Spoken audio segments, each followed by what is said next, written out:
Eu gostaria de compartilhar a palavra do Senhor, e se você trouxe a Bíblia, por gentileza, abra no Evangelho de Lucas, capítulo de número 23. Lucas, capítulo de número 23. Quero cumprimentar a igreja virtual que nos acompanha nessa manhã, sejam todos muito bem-vindos, e você tem a oportunidade de ser um instrumento de Deus nesta manhã, compartilhando o link dessa transmissão com o maior número de amigos possível, porque certamente Deus, que é onipresente, está aqui nos visitando, curando, abençoando as nossas vidas, vai fazer o mesmo por você e por essa pessoa que você encaminhar esse link em nome de Jesus. Glória a Deus, queridos. Lucas capítulo de número 23, a partir do versículo de número 32, diz assim: E também conduziram outros 2 que eram malfeitores, para com ele serem mortos. E quando chegaram ao lugar chamado a Caveira, ali o crucificaram, e aos malfeitores, um à direita e outro à esquerda. E dizia-lhes Jesus: Pai, perdoa-lhes, porque não sabem o que fazem. Glória a Deus, queridos. Pai, em nome de Jesus, aqui está, Senhor, a Tua palavra, que é bendita, que é poderosa, que é viva e eficaz. Fala conosco, Senhor, e através da Tua palavra, abra os olhos do nosso entendimento, leva a nossa mente cativo a Tua voz e a Tua palavra. Manifesta a Tua glória, Pai, enquanto a Tua palavra está sendo explanada nesta manhã. Que sinais de uma igreja avivada, de uma igreja apostólica, sejam manifestos, ó Pai, no nosso meio, que haja cura, batismo com o Espírito Santo, manifestação do Teu poder, em nome do Senhor Jesus, é o que nós te pedimos e te agradecemos em nome de Jesus. Todos digam amém, glória a Deus. Queridos, a Bíblia diz que o Senhor, Ele nos criou e de uma forma tão extraordinária Ele nos formou. Nos criou e nos colocou num lugar extraordinário, no lugar chamado Éden, um lugar onde o homem governava, onde o homem tinha todo o controle, todo o comando de todas as coisas, um lugar extraordinário, onde a Bíblia diz que quando Adão foi colocado naquele lugar, já tinha fruta, já tinha árvore. Essa é a relação que nós temos com Deus, porque desde o Gênesis até Apocalipse, a graça do Senhor se manifesta sobre as nossas vidas. E quando Adão foi introduzido naquele ambiente, aquele ambiente já, por si só, manifestava a graça do Senhor. Haja visto que Adão não precisou plantar, que Adão não precisou fazer nada. Quando ele foi colocado lá, tudo já estava preparado para ele. Assim, quando nós levantamos as mãos para o nosso Senhor Jesus, nós acessamos o ambiente da graça, e coisas extraordinárias começam a acontecer, porque tudo já está preparado. Diga para a pessoa que está do seu lado: tudo já está preparado. Aleluia, a bênção que você veio buscar, o milagre que você precisa, o toque do Senhor, o Espírito Santo sobre você, tudo já está preparado sobre as nossas vidas, porque o ambiente da graça é o ambiente onde nós atuamos no crédito e não no débito. A graça de Deus nos toca e tudo é manifesto sobre as nossas vidas, em nome do Senhor Jesus. Nesse ambiente o homem foi inserido, nesse ambiente o homem foi colocado. No ambiente de governo, domínio, sujeição, multiplicação. Mas a Bíblia diz, queridos, que o homem pecou e o pecado do homem expulsou o homem, distanciou o homem desse ambiente, o ambiente onde ele governava, o ambiente onde ele sujeitava todas as coisas. Ele foi expulso daquele ambiente. E a Bíblia diz que todos pecaram e destituídos estão desse ambiente, da glória de Deus, e por isso muitas pessoas sofrem, e por isso muitas pessoas estão desconectadas da graça do Senhor, e o homem ficou distante do Senhor. O Senhor por muitos anos, e por muito tempo, por um período longo, tentou se manifestar ao homem, tentou se revelar ao homem, mas o homem não conseguia entender a voz do Senhor. A Bíblia diz que o Senhor enviou tantas mensagens, de tantas formas, em tantas dispensações, mas o homem estava completamente desconectado da presença e da glória do Senhor. Até que nós podemos contemplar o texto de Isaías, capítulo de número 6, quando o Senhor dá um grito na eternidade, dizendo: quem há de ir por mim, a quem enviarei? E o Senhor Jesus se levanta do trono de glória e diz: eis-me aqui, Senhor, envia-me a mim, eu vou pagar o preço por eles, o preço que eles não podiam pagar. O plano da salvação estava sendo executado para que nós pudéssemos acessar novamente o ambiente da glória. E quando Jesus veio, queridos, o que Jesus veio fazer? Jesus veio salvar e resgatar aquilo que se havia perdido. O texto diz que ele veio salvar, resgatar, nos inserir de volta ao ambiente que nós tínhamos sido expulso dele, que nós tínhamos perdido devido ao pecado do homem. Havia uma dívida e nós não podíamos pagar, mas ele se manifestou para pagar o preço, rasgar o escrito de dívida que era contra nós e nos colocar de volta ao ambiente da graça, ao ambiente do domínio, ao ambiente da sujeição. Ei, eu quero te dizer uma coisa: no momento que você acessa essa palavra, no momento que você levanta a sua mão para Jesus, tudo aquilo que te dominava cai por terra, tudo aquilo que te escravizava cai por terra, porque eu e você não nascemos para sermos escravos. Eu e você nascemos para dominar sobre todas as coisas. Aleluia.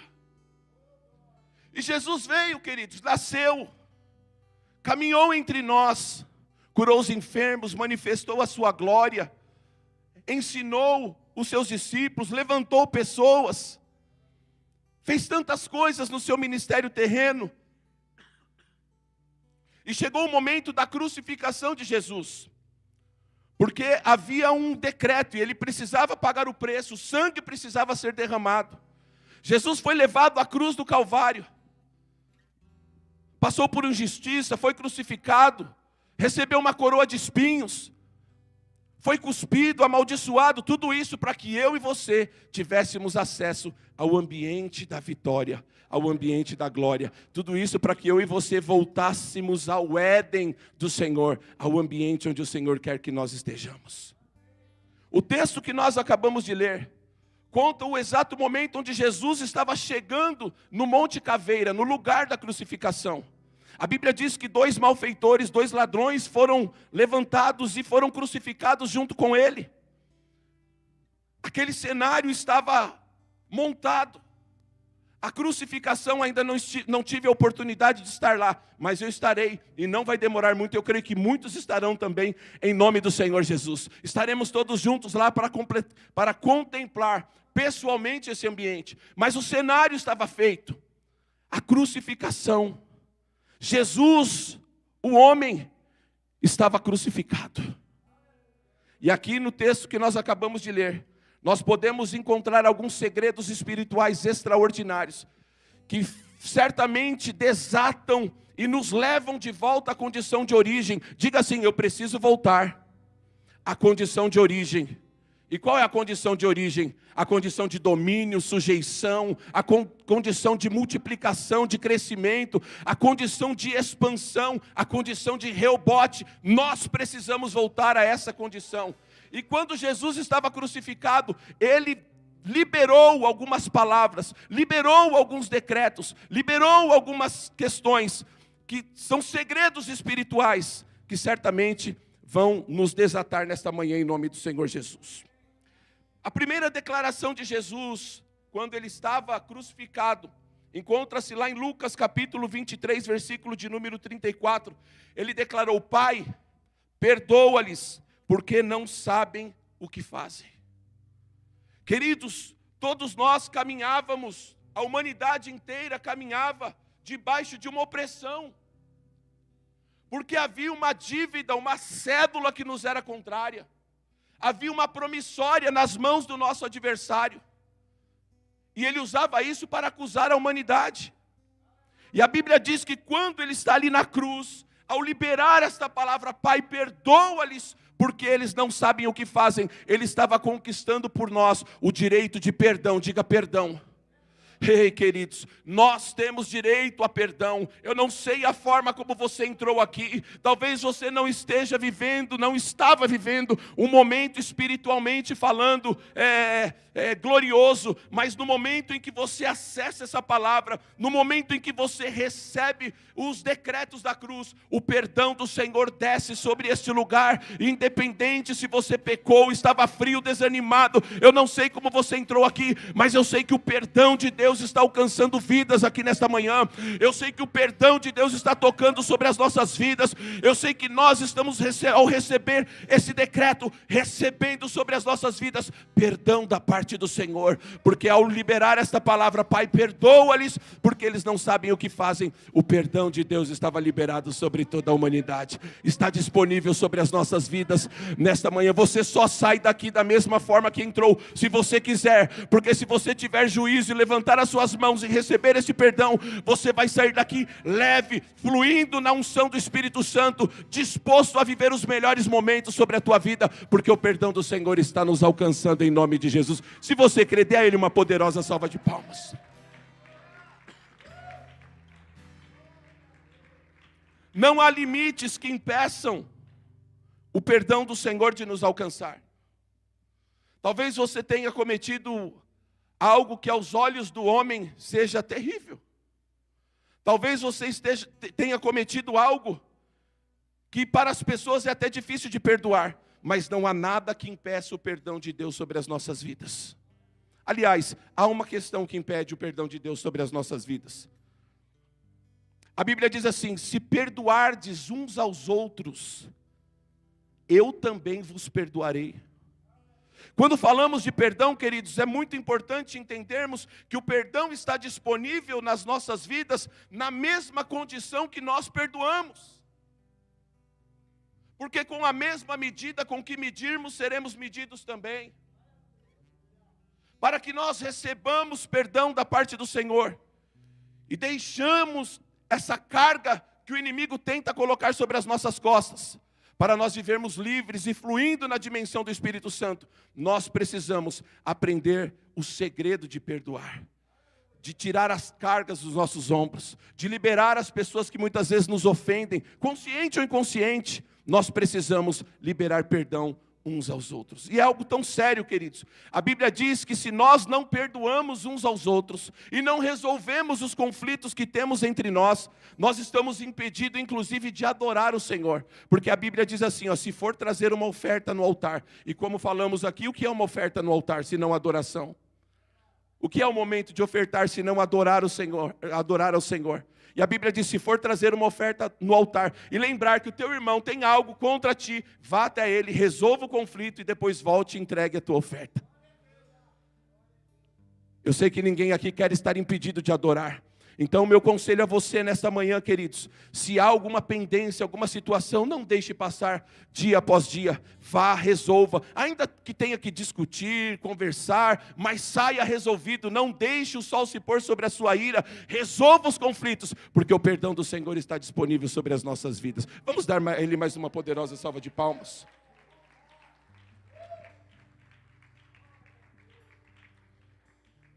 A segunda declaração de Jesus na cruz do Calvário. Lucas 23, capítulo de número 43. Em verdade te digo que ainda hoje estarás comigo no paraíso. Aqueles ladrões que foram colocados diante do Senhor, ao lado do Senhor, à sua esquerda e à sua direita. Um dos ladrões começaram a zombar dele. Tu não és o Filho de Deus, o Rei dos judeus? Salva-te a ti mesmo. E aquele outro ladrão, olhando para ele, disse, ei, não é melhor você ficar calado? Se não tem o que falar, fica quietinho. Porque nós pecamos, roubamos, somos malfeitores.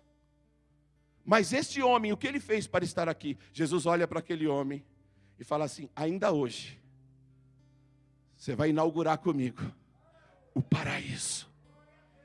Queridos, um ladrão que a vida inteira praticou delitos, no momento em que ele levantou a mão para Jesus, aos 45 minutos do segundo tempo, contrariando a religião, aquele homem recebeu uma promessa extraordinária. Jesus inaugurou o paraíso com um ladrão, e muitas vezes nós queremos fazer acepção de pessoas, porque alguém falhou, alguém pecou, queremos apontar o dedo, queremos determinar quem é bom e quem não é bom, para andar conosco. Queridos, nós não podemos ter esse tipo de atitude, porque o paraíso foi inaugurado com um ladrão. E o Senhor libera sobre ele uma promessa, diga promessa. Quando Jesus declara, ainda hoje estarás comigo no paraíso. Jesus estava desatando todas as promessas do Senhor sobre as nossas vidas, promessas de bênçãos extraordinárias, porque a palavra do Senhor declara em Deuteronômio, capítulo de número 28, se nós ouvirmos atentamente a palavra do Senhor, nos sujeitando a todos os desígnios de Deus, as bênçãos correrão e nos alcançarão, no momento em que nós somos inseridos de novo no ambiente da graça, no ambiente em que o Senhor está rompendo as promessas sobre as nossas vidas, as bênçãos do Senhor. Você não precisa pedir, você não precisa mendigar, você não precisa se preocupar, porque elas correrão apressadamente e te alcançarão. Cada vez que você sai da tua casa em todas as manhãs, cada vez que você levanta, toma banho e vai trabalhar, o Senhor ordena que as bênçãos corram atrás de você apressadamente e te alcancem, porque promessas do Senhor estão disponíveis sobre as nossas vidas.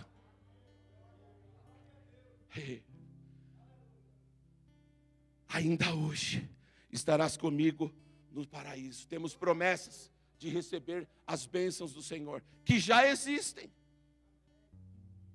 As bênçãos do Senhor já existem. Quantos vieram aqui e precisam de um milagre hoje? Esse milagre não vai acontecer, porque ele já existe. A Bíblia diz, bendito seja o Deus e Pai de nosso Senhor e Salvador Jesus Cristo, o qual já nos abençoou com toda sorte de bênçãos espirituais nas regiões celestes. Não se preocupe, você não precisa convencer Deus de te abençoar. Você não precisa convencer Deus que você precisa de uma bênção. Ele conhece a tua vida, conhece as tuas necessidades, e o maior interessado que essa bênção te alcance é o próprio Deus. Ele quer te abençoar. Ele quer que milagres aconteçam nesta manhã. O problema é quando nós nos relacionamos com Ele só pensando nisso. O problema é quando não temos fé para alcançar essa dimensão, e aí a gente vem para o culto para buscar a nossa bênção. E aí a gente vem para o culto para buscar a nossa vitória. Não, a gente vem para o culto para cultuar. A Bispa Valéria começou falando sobre isso. Não se preocupe, o milagre que você precisa já aconteceu e vai te alcançar nesta manhã, desde que você ofereça a Ele o teu culto racional. Aleluia. As bênçãos, as promessas do Senhor já estão disponíveis. Temos promessas de bênção, mas temos promessas também que alcançam a nossa vida espiritualmente falando. Porque a Bíblia diz assim, em João capítulo de número 14, que obras maiores do que as que Ele fez, nós ainda faríamos. Quando nós contemplamos uma igreja que anda pela fé, e que conhece a sua identidade em Deus, nós presenciamos obras maiores. Alguém olhou para mim e falou assim, pastor, por que os milagres que nós vimos na Bíblia parece que não acontecem mais costumeiramente? Quantos de vocês já perguntaram isso? Eu também já me perguntei. Por onde Jesus passava, os aleijados andavam, os mortos ressuscitavam, os surdos ouviam, os cegos enxergavam. Será que Deus mudou? Se Ele falou de obras maiores, coisas mais extraordinárias têm que acontecerem neste culto, hoje. O problema é que nos relacionamos com Deus e não acreditamos que Ele é Emanuel, que Ele está conosco hoje, que Ele está presente aqui. Tratamos na terceira pessoa, quando Ele quer ser tratado, queridos, na intimidade conosco. Temos facilidade em acreditar nas coisas que passaram. Quantos aqui acreditam que o Mar Vermelho se abriu? E admiram este grande feito? Quantos aqui acreditam que o sol parou, a lua se deteve? E admiram este grande feito? Temos facilidade de acreditar nas coisas que passaram, nos feitos históricos do Senhor. Também temos facilidade de nos relacionar com Deus como um Deus que tem grandes coisas ainda por fazer. Quantos acreditam que Jesus vai voltar? E que está muito próximo? E que o nosso nome será ouvido? Aleluia! Mas a igreja dessa geração, deste século, tem dificuldade em se relacionar com Deus presente. Ele foi, Ele será, mas Ele também é. Ele fez, Ele fará, mas Ele também está fazendo hoje. E nós precisamos acreditar nisso, porque promessas estão liberadas sobre as nossas vidas, e a expectativa do nosso coração nesta manhã precisa ser: Ele fez, Ele abriu o mar vermelho, fez o sol parar, a lua se deteve, ressuscitou mortos, curou os enfermos. Ele fará também, porque em breve o Senhor Jesus voltará, mas Ele continua fazendo, porque Ele é Deus Emanuel, Ele é Deus conosco, Ele não está distante, Ele está aqui nesta manhã para operar milagres sobre as nossas vidas. Se você crê, por favor, dê a Ele uma poderosa salva de palmas.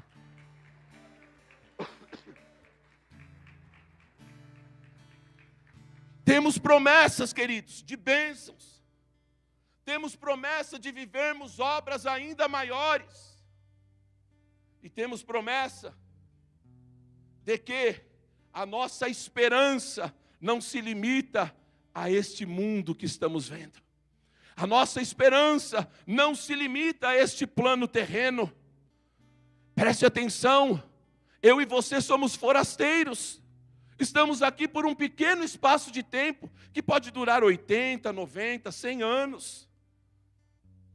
Não podemos desprezar essa verdade, porque a volta iminente do Senhor Jesus está, o cenário está preparado. Veja o que está acontecendo com Israel. Orem pela paz em Jerusalém, oremos pela paz de Israel. Tudo isso são sinais que apontam, o cenário está montado, Jesus está voltando.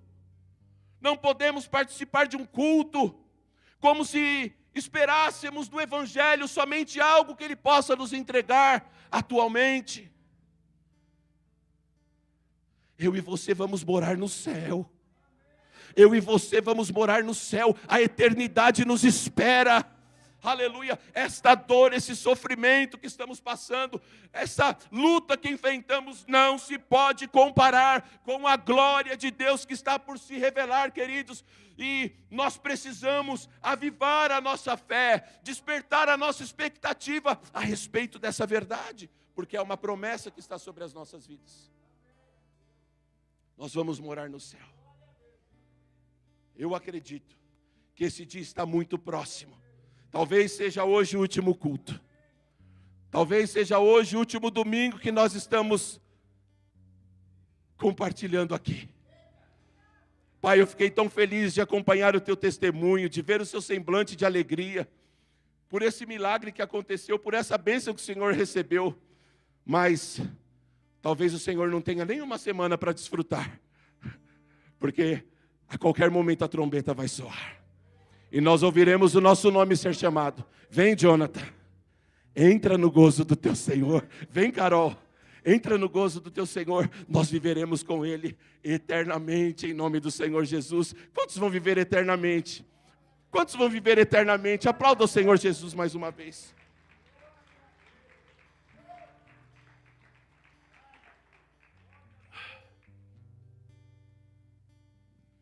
Quando Ele declarou: ainda hoje estará comigo no paraíso, Ele estava liberando as promessas sobre as nossas vidas, nos levando de volta à condição de origem. Consegue entender?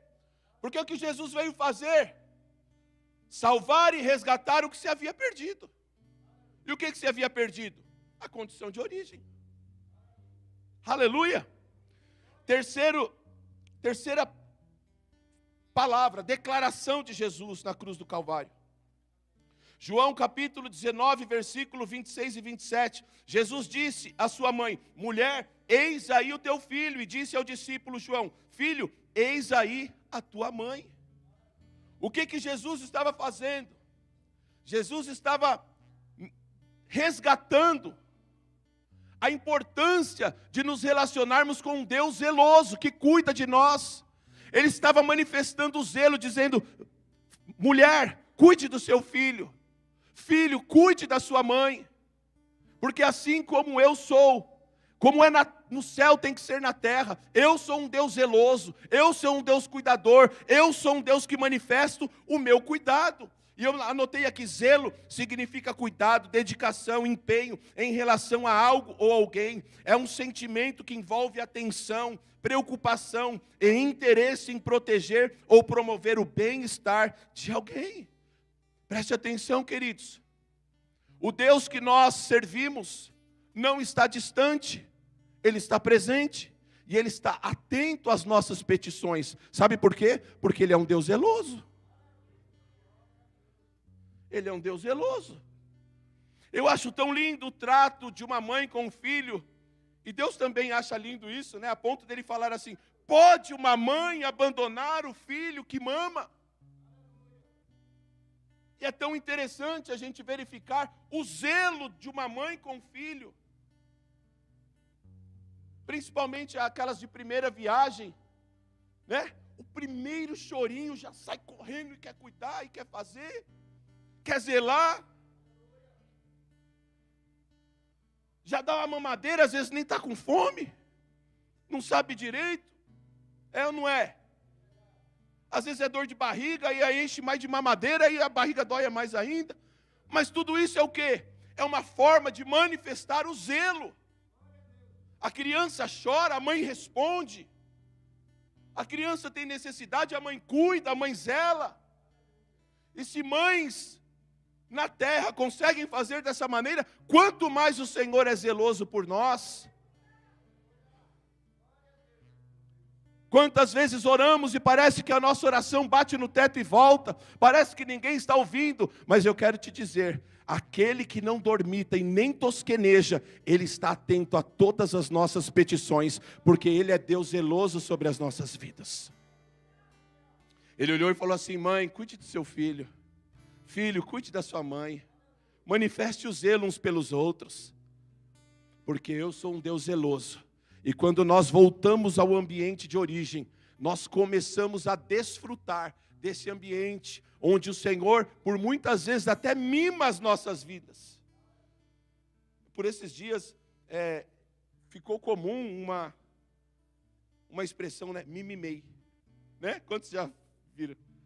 Mimimei. Outro dia até esse aqui me falou, não lembro o que era mimimei. Foi não? Alguém já viu essa expressão? Mimimei. Quando nós estamos no ambiente da graça, o Senhor cuida de nós de uma maneira tão extraordinária e com tanto cuidado, que a Bíblia diz assim: aquilo que os olhos não viram, ouvidos não ouviram. Neiva, você não consegue pedir o que o Senhor vai dar para você. Sabe por quê? Porque os teus olhos não viram. Os nossos ouvidos não ouviram. E nem penetrou no coração do homem aquilo que Deus tem preparado para aqueles que voltam ao ambiente da graça, para aqueles que retornam ao ambiente de origem. O Senhor é Deus zeloso e cuida das nossas vidas em cada detalhe. Se você crê, por favor, aplauda mais uma vez o Senhor Jesus.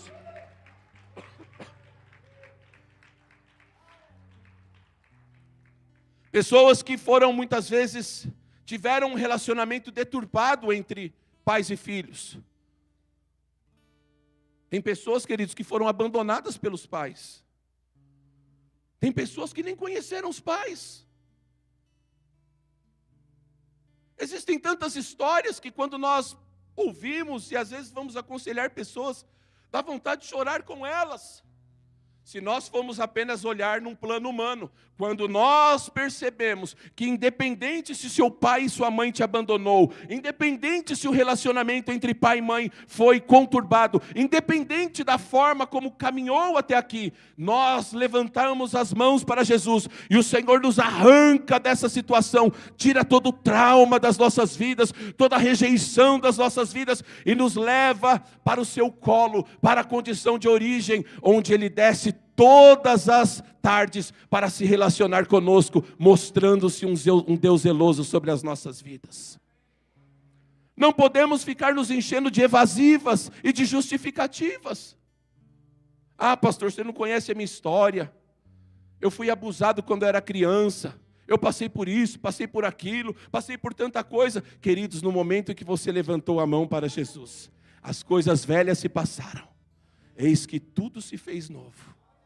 E você está apto para viver os melhores dias da sua vida, em nome de Jesus. Ele é um Deus zeloso e zela por nós. Aleluia! Glória a Deus. A quarta declaração de Jesus na cruz do Calvário. Mateus capítulo 27, versículo de número 46. Eli, Eli, Lema sabachthani, que quer dizer Deus meu, por que me desamparaste? Preste atenção. Naquele exato momento, a cruz do Senhor Jesus se tornou como um campo magnético.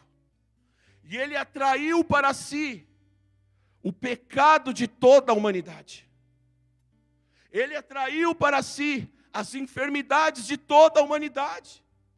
E aqui se encaixa e cumpre-se o que diz o profeta Isaías no capítulo de número 53, porque verdadeiramente ele tomou sobre si as nossas dores, as nossas enfermidades carregou sobre si, o castigo que nos traz a paz estava sobre ele, e por suas pisaduras nós fomos sarados.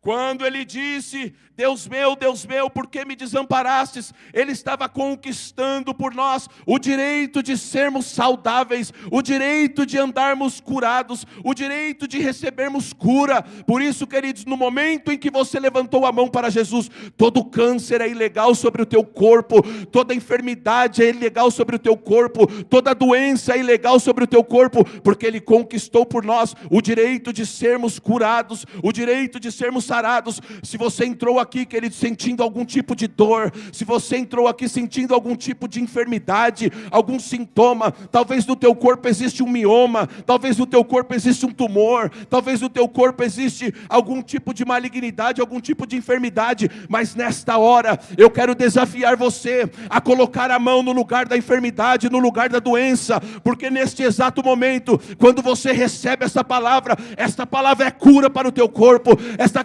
palavra é cura para o teu físico, do alto da cabeça até a planta dos pés. Onde quer que haja uma enfermidade, caia por terra agora, porque a unção do Senhor está sobre este lugar, e nós estamos sendo trazidos de volta à condição de origem, em nome de Jesus. Ele pagou o preço para que eu e você fôssemos saudáveis.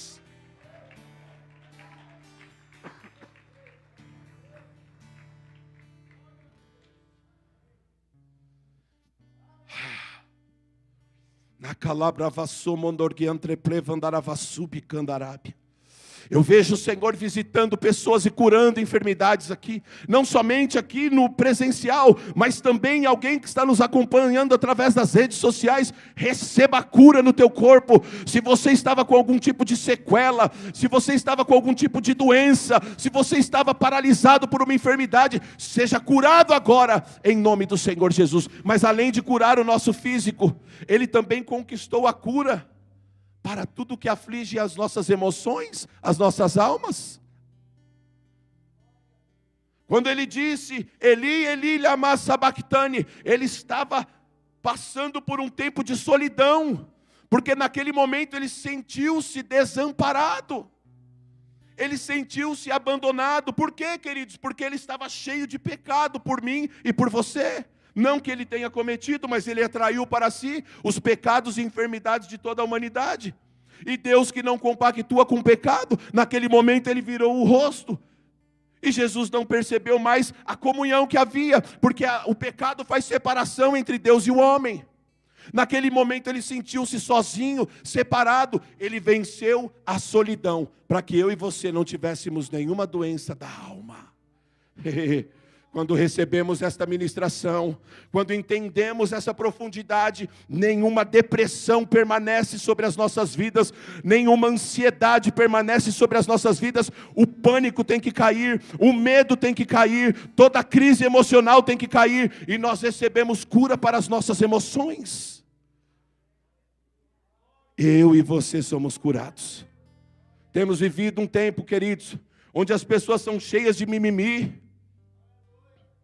O apóstolo falou aqui que ele estava com problema nos seus olhos. E pode ser que tenha acontecido de algum dia ele passar e nem ter enxergado que existia alguém do lado. Mas a pessoa prefere atribuir isso a um desprezo, a uma arrogância ou soberba. E aí fica mimizenta, faz biquinho e não quer mais vir para a igreja. Por quê? Porque as emoções estão comprometidas. O inimigo quer comprometer as nossas emoções, trazer depressão, pânico, ansiedade, mimimi, melindre, pessoas melindrosas. Queridos, nós somos uma família, um corpo apostólico. E família está sujeito a termos certos desentendimentos, nem sempre vamos concordar com tudo. É ou não é? Mas resolvemos e está resolvido. Eu quero citar aqui um exemplo. Outro dia, eu e o Alexandre, meu amigo, tivemos um pequeno desentendimento, não concordamos a respeito de uma situação. Sentamos, conversamos, discutimos e ali acertamos. E acabou. Não tem mimimi. Está tudo acabado. Porque as nossas emoções são curadas. Nem sempre eu concordo com tudo que o apóstolo fala. Às vezes nós sentamos e conversamos. E nos entendemos. E não tem problema nenhum nisso. Porque somos pessoas com as emoções saradas. Quando Jesus, Ele sarou as nossas emoções, Ele curou toda a nossa alma. Chega de ser crente mimimizento, que não pode falar nada. Pelo amor de Deus. Ele já inaugurou o tempo da cura. E somos curados, e glória a Deus por isso. Poderia citar aqui a dona Joana. Às vezes né? Às vezes a gente tem nossas opiniões. Outro dia conversando com ela, ela falou: pastor, não concordo muito com isso. Não tem problema. Nem sempre concordaremos em tudo. Qual o problema? Nenhum. Sabe por quê? Porque maior é o que nos une do que aquilo que nos separa. Maior é aquilo que une eu e a dona Joana do que aquilo que tenta nos separar. Nós somos curados das nossas emoções. A dona Joana é curada, cheia do Espírito Santo. Uma profetisa do Senhor. E tem a sua opinião, eu tenho a minha, nenhum problema. Quando ele disse, Eli, Eli, lama sabachthani, e atraiu para si os pecados, ele passou por um tempo de solidão e conquistou para nós o direito de termos as nossas emoções curadas. Aplauda ele mais uma vez, por favor.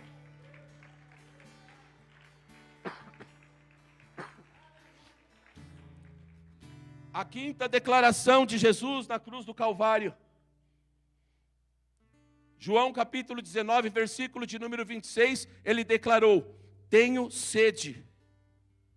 Queridos, no momento em que ele sentiu o abandono do Pai, porque os pecados da humanidade foram atraídos sobre ele, ele sentiu também a morte da separação.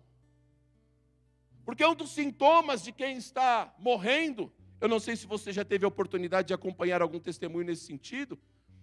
Eu conheço pessoas, por exemplo, que já tomaram um tiro. E um dos sintomas que essa pessoa manifestou, quando estava entre a vida e a morte, foi a sede. Ele teve sede. Jesus sentiu esse distanciamento. E teve sede. E ele declarou: Pai, tenho sede. Estou com sede. Estou vencendo a morte. Estou vencendo tudo aquilo que traz morte sobre as nossas vidas. E aqui, queridos, eu não consigo deixar de lembrar um momento do meu ministério, onde eu passei por um tempo de afastamento, e eu não desejo isso nem para o meu pior inimigo. Sem forças para voltar, sabendo que não podia continuar ali. Uma morte espiritual. Pior do que morrer fisicamente é sentir-se morto espiritualmente. Pessoas distantes do Senhor. Às vezes vem para a igreja, mas está em Nárnia. Como o apóstolo mencionou, quantas pessoas entram na igreja e não participam do culto. Como aquele paralítico de Atos, capítulo de número 3, ia todo dia até o templo, mas não entrava para dentro. São pessoas que estão passando por um tipo de morte espiritual. Um sofrimento espiritual. E naquele momento Jesus estava exatamente desta forma. Eu tenho sede, eu estou quase morrendo. Porque eu estou sentindo abandono, estou sentindo desprezo. E naqueles dias, queridos, quando eu estava distante do Senhor, quantos foram os dias? Às vezes eu louco de droga, louco de um monte de coisa. Mas, às vezes num domingo, né? Porque domingo é um dia que a gente repensa as coisas, né? Comercialmente falando, é o começo de uma nova semana. E aí ia passando o domingo, ia chegando o domingo à tarde, vinha vindo aquele sentimento: meu Deus, o que eu estou fazendo com a minha vida? Eu preciso mudar. Mas eu não conseguia mudar, porque eu estava passando por uma quase morte espiritual. Estava com sede. Afastado, distante da presença do Senhor.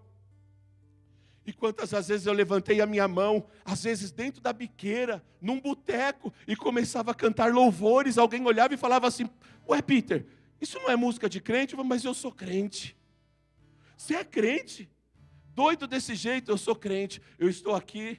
E eu sei que essa posição que eu estou é momentânea, porque a qualquer momento a glória dele vai se manifestar e ele vai me arrancar daqui novamente.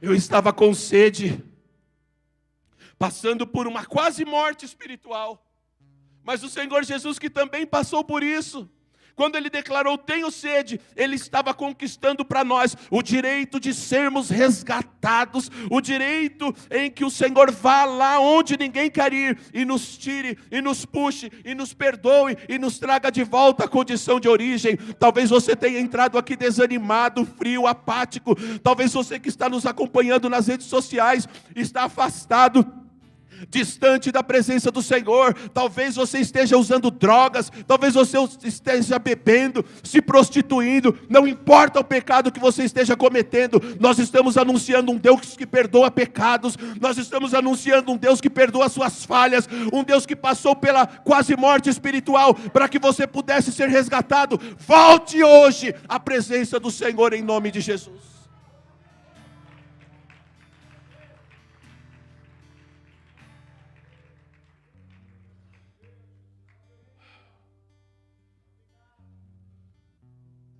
Quantas pessoas apontavam o dedo? Poxa, esse aí não era o pastor Peter? Que pregava ali e tal. Hoje está aqui no boteco, louco. Apontavam o dedo. Poucos foram aqueles que estenderam as mãos. Porque o Senhor nos chama para ser mão. Não é para dar sermão nos outros. É para ser mão. Mão estendida. Fácil apontar o dedo. Fácil é se colocar no papel de juiz. Difícil é alguém que estenda as mãos. Essa igreja estende as mãos. Porque eu voltei para cá, eu voltei para a presença do Senhor, nessa condição que eu estou te falando. No ano de 2014. Foi tudo isso que eu estou contando a vocês. E foi justamente nesse ano que eu voltei para cá. E quando eu entrei aqui, eu fui recebido de braços abertos. Ninguém me julgou. Ninguém falou: você é um drogado. Ninguém falou: você é um perturbado. Eu estava com sede, quase morrendo. E aqui eu encontrei abrigo e guarida. A Ele a honra, a glória, o louvor e a adoração para sempre. Em sexto lugar, são 7, já está acabando. João capítulo 19, versículo de número 30. Jesus declarou assim: está consumado. Tetelestai. Consumado está. Quando o Senhor Jesus declarou está consumado, Ele estava dizendo: toda a obra que me foi confiada está plena. Eu vim salvar e resgatar o que se havia perdido, e nenhuma vírgula está ficando para trás. Tudo que o homem precisa, no momento que ele levantar as mãos e me receber, ele estará recebendo toda esta obra. Ele estará recebendo toda essa dispensação. A graça alcançará. Tantas coisas o Senhor quer dizer através dessa declaração. Mas eu quero aqui, queridos, me resumir em 2 situações. Primeiro, o ser humano, e a maioria deles, em nome de Jesus que você não seja assim, tem o péssimo hábito de começar as coisas e não terminar. Começa um curso de inglês e não termina. Começa a ler a Bíblia e tem o propósito de ler, mas não termina. Começa a fazer algo e não termina. Começa a ir para a célula e não termina. Começa a vir para a igreja e não termina. E passa ano, e passa ano, e passa ano. E cada ano a pessoa faz um propósito novo. Esse ano eu vou ler a Bíblia. Começa e não termina. Esse ano eu vou ser uma bênção na casa de Deus. Começa e não termina. E no momento que o Senhor Jesus disse, está consumado, tantas coisas ele declarou, mas uma delas é que ele estava quebrando essa maldição sobre as nossas vidas.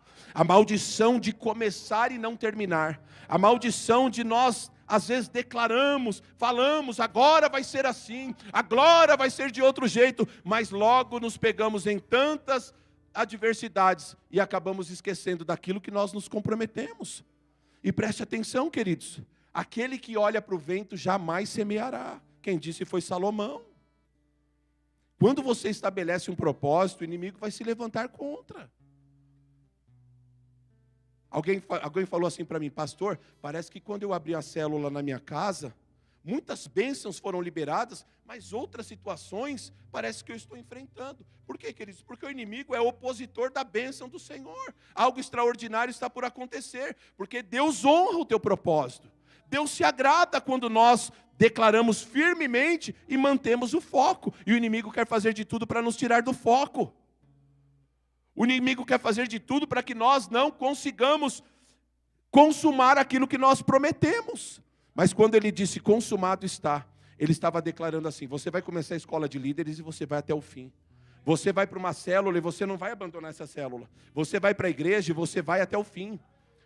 Você vai começar o seu curso e vai fazer, a tua faculdade vai fazer. Você vai estabelecer o propósito do casamento e vai até o fim. Não vai parar no meio do casamento, porque está consumado. Ele estava liberando para nós esta bênção de conseguirmos começar e terminar, porque começar é fácil, às vezes até chegar no meio é fácil, o difícil é permanecer a ponto de nós terminarmos, e o Senhor nos chama, queridos, para terminarmos a obra. O apóstolo Paulo, ele declarou, aleluia, quando ele estava morrendo, que a obra que foi lhe confiada estava sendo entregue, consumada. Encerrei a minha carreira, guardei a minha fé. Quantas pessoas que se dizem evangélicos, e depois quando você olha para a vida da pessoa, a pessoa está completamente distante dos propósitos do Senhor, porque não tem força para continuar. E o Senhor, quando disse está consumado, Ele disse assim, é possível você viver na terra, ser homem, e você consumar tudo aquilo que você se propor a fazer. Consumado está, em nome do Senhor Jesus. Agora, quando ele disse está consumado, ele também estava falando, a dívida foi paga. Porque o que ele veio fazer? Salvar e resgatar o que se havia perdido. Quando o homem pecou, ele contraiu para si uma dívida. A cédula contrária de Colossenses. E quando ele declarou, está consumado, ele estava olhando para o diabo e falando assim, a partir de agora você não vai mais acusar o seu José Doriel, porque ele fez isso, porque ele fez aquilo, porque ele era isso, porque ele era aquilo. A partir de agora, consumado está. Ele é uma nova criatura. E ponto final.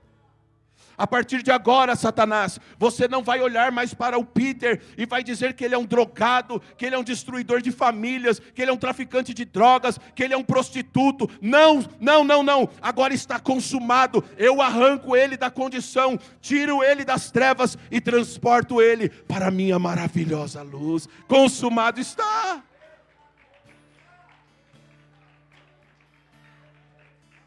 Ninguém aqui é ex-nada. Ex-prostituta, ex-traficante, não, a condição de ex já ficou para trás. No momento em que nós levantamos as mãos, caímos naquelas águas do batismo, a velha criatura morreu, aquele Peter não existe mais, e hoje eu estou aqui, apto e disponível para viver os melhores dias da minha vida, em nome de Jesus. Consumado está. Em sétimo lugar, Lucas 23, 46. Pai, em tuas mãos entrego o meu espírito. Ele veio do Pai e estava voltando para o Pai. A volta para Ele. Queridos, Nesse momento ele estava carimbando e abrindo as portas da vida eterna para nós. Porque nossa origem é no Senhor, assim como Jesus veio de Deus. E tende em vós o mesmo sentimento que houve também em Cristo Jesus, o qual, mesmo sendo Deus, não teve por usurpação ser igual a Deus, antes a si mesmo se esvaziou. Se submeteu até a morte, morte de cruz, pelo que Deus o exaltou soberanamente e lhe deu um nome que é acima de todos os nomes. Ele veio do Pai, esvaziou-se de toda a sua glória. E você veio de onde? Do ventre da sua mãe? De onde você veio? Efésios capítulo 1, versículo 4. Deus nos elegeu nele antes mesmo da fundação do mundo, para que fôssemos santos e irrepreensíveis diante dele em amor. A dona Joana não nasceu no ato, na concepção sexual dos seus pais. Nós não nascemos no momento do parto. Nós não nascemos, nós fomos concebidos no Senhor antes da fundação do mundo. E agora Ele está inaugurando a volta com o Pai. Voltamos à condição em qual nós fomos concebidos, no Senhor. O Senhor não é o seu destino, o Senhor é a tua origem. Nós somos do Senhor, nascemos dele. É por isso que o homem sem Deus, o homem que anda distante da presença do Senhor, ele é um zumbi ambulante. Porque tira algo da terra e você vai ver o que vai acontecer. Tira uma planta da terra, o que acontece? A planta morre, porque a terra é a sua fonte de vida. Tira um peixe do mar, o que vai acontecer? O peixe morre, porque o mar é a sua fonte de vida. E se você arranca um homem da presença do Senhor, o homem está morto, porque o Senhor é a nossa fonte de vida. Nós nascemos no Senhor, fomos concebidos nele. E agora o Senhor está nos trazendo de volta à condição de origem. Precisamos vigiar. Quando João estava falando à igreja em Éfeso, lá em Apocalipse, capítulo de número 3, ele começou a mencionar tantas coisas acerca daquela igreja.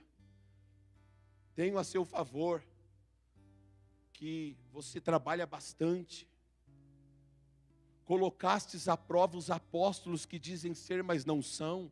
Era uma igreja bíblica, que trabalhava. Tantas coisas, tantas qualidades tinha aquela igreja em Éfeso. Mas tinha uma vírgula, ele disse assim: porém tenho contra ti, que deixastes o primeiro amor. Essa declaração de Jesus, voltando ao Pai. Eu vejo Ele também nos chamando nesta manhã de volta ao primeiro amor. De volta àquele momento que você estava apaixonado por Jesus, que não olhava para as coisas que te contrariam tanto. Pastor, eu fui para o culto, não gostei do louvor. Não tem problema, o louvor não é para você, o louvor é para Deus. Saiu contrariado, decepcionado e abandonou o primeiro amor. Fui para o culto, o obreiro fez isso, fez aquilo, eu não gostei.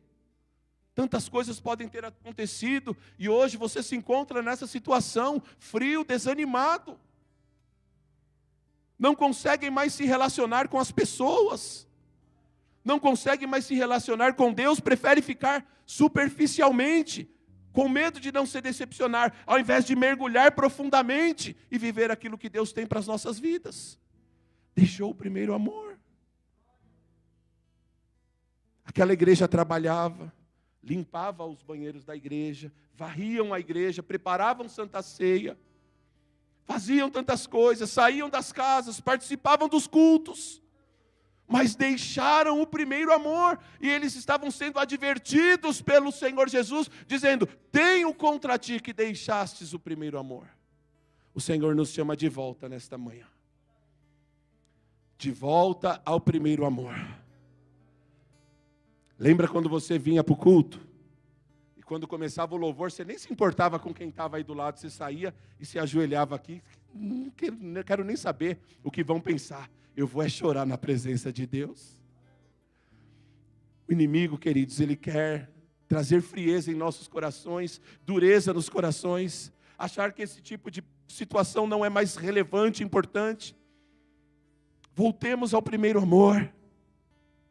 Jesus aqui crucificado com aqueles malfeitores, nos declara tantas coisas, nos ensina tantas coisas. E eu quero convidar você a se converter novamente. Convidar, porque eu também faço parte dessa palavra. Eu não sou o santarrão que estou ministrando a um povo, não. Essa palavra está passando por mim. E eu me converto diante dela. Voltemos ao primeiro amor. Voltemos às primeiras práticas. Quanto tempo você não vai ao monte? Não consegue mais orar? Não consegue mais ler a Bíblia? O pior, está se acostumando com isso. Voltemos ao primeiro amor. Voltemos ao primeiro amor. Chegava na igreja antes, cumprimentava todas as pessoas.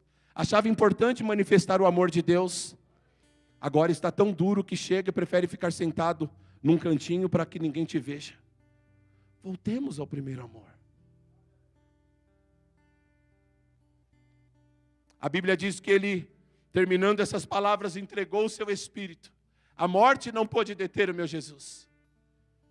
Ele se entregou à morte. Porque a morte não teve força para matar alguém que já estava tão debilitado depois de uma noite inteira sendo chicoteada, de um tempo carregando a cruz, já estava prestes a morrer, mas mesmo assim, a morte não pôde deter o meu Jesus, ele se entregou à morte. Interessante que ele morreu primeiro do que os 2 ladrões que estavam com ele.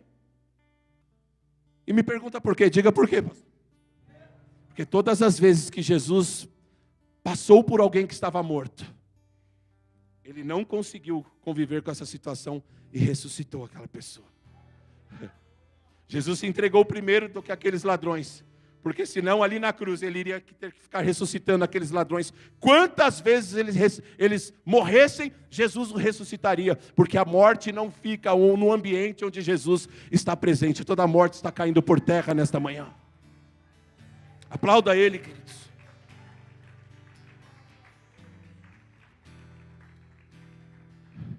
Quando terminou esse momento da crucificação, ao invés de subir, a Bíblia diz que ele desceu às regiões mais baixas. E ele foi fazer uma pregação interessante. Todos os que morriam antes de Jesus ter inaugurado o paraíso, eles não iam para o paraíso, eles iam para um lugar chamado Seio de Abraão. Era lá que eles iam. E Jesus, quando terminou o seu ofício ali na cruz, ele desceu até o seio de Abraão. Eu posso imaginar ele entrando em determinados lugares. Ele entra num determinado lugar e chama: Davi, vem para fora, Davi. E Davi fala: quem és tu, Senhor? Eu sou o bom pastor, que dá vida por suas ovelhas. Vem para fora, Davi. Ele vai até um lugar onde está Isaías. Isaías, vem para fora. Quem és tu, Senhor? Eu sou aquele que tem nos ombros todo o governo. Maravilhoso, conselheiro, Deus forte, Pai da eternidade. Eu sou o príncipe da paz. Vem para fora, Isaías. Ele chega nos lugares, leva cativo o cativeiro, vai até as regiões mais baixas, toma do diabo as chaves do inferno, toma da morte a sua vitória e diz: onde está a morte, o teu aguilhão? Onde está o inferno, a tua vitória? E depois a Bíblia diz que ele sobe. E aqui se cumpre o Salmo de número 24. Levantai as vossas portas, levantai os vossos portais celestiais, para que entre o Rei da Glória. Quem é esse o Rei da Glória? O Senhor forte e poderoso. Ele é o Rei da Glória. Ele saiu do Pai e retornou para o Pai, para que eu e você pudéssemos entrar de volta à condição de origem, porque Ele veio resgatar e salvar o que se havia perdido. Fique de pé em nome de Jesus. Aplauda o Senhor Jesus.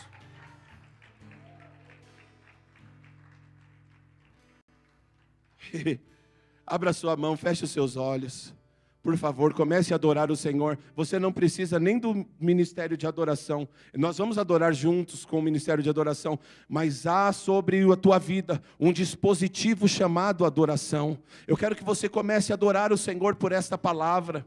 Em nome de Jesus, avalie a sua própria vida, queridos. E se porventura, em alguma área, você perdeu o primeiro amor, Talvez você tenha entrado aqui desanimado, talvez você tenha entrado aqui e você nem queria vir para o culto, mas nesta manhã, esta palavra está chacoalhando as nossas vidas, mexendo nas nossas entranhas e nos trazendo de volta à condição de origem, à condição vitoriosa que o Senhor nos estabeleceu no Éden, em nome do Senhor Jesus. Vamos adorar a Deus.